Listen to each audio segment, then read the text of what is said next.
Event number 3 will be rope and rodeo. Because we only have 2 ropes and due to turf space, only 2 teams will be competing head to head at this at a time. So we'll run in 4 different heats.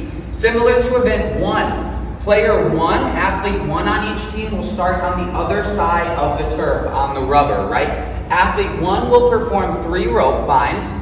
After they get to the bottom, after they get to the ground on their 3rd rope climb, their judge will signal athlete number 2 that they can begin their sled sprint course. Athlete number 2 will finish the sled sprint course. They will tag athlete number 3. That athlete will complete the sled sprint course, at which time will stop. Your score for the event will be your time. Standards for the rope climb are pretty simple, right? I'm obviously starting on the ground. I then can use any rope climbing style that I choose, but I must get to the top and touch the crosshead. Nick's going up the rope.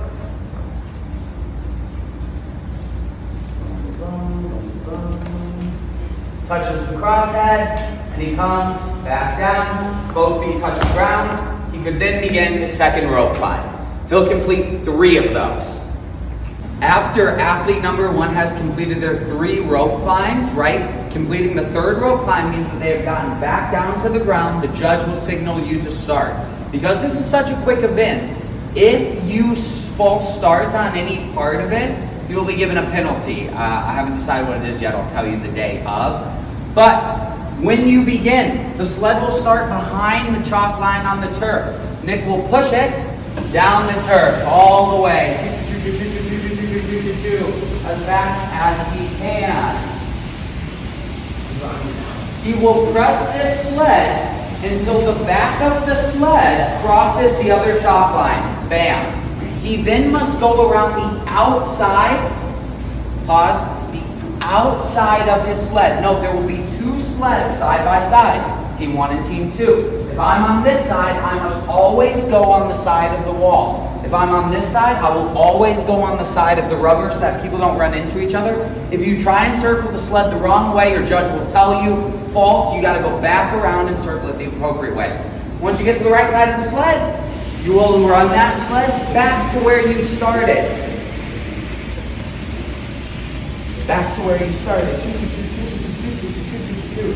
Until the sled crosses the line with the back of it. You're then going to do that again. So you, athlete number 2, will go down, back, down, back. Once you get back the 2nd time and cross that line, your teammate will be in opposite corners. You must then go tag your teammate, who will then do the same thing. Sled all the way down and back 2 times total, so 4 total lengths of the turf. The weight on the sled will be determined by which 2 athletes are pushing it. You'll put a 45-pound on for each guy pushing the sled and a 25-pound for each girl pushing the sled. So if you had Nick and Kayla as the 2 athletes doing the sled sprint course, this sled would have a 45-pound on it and a 25-pound on it. Both athletes push the same sled weight. Scores total time. That's it.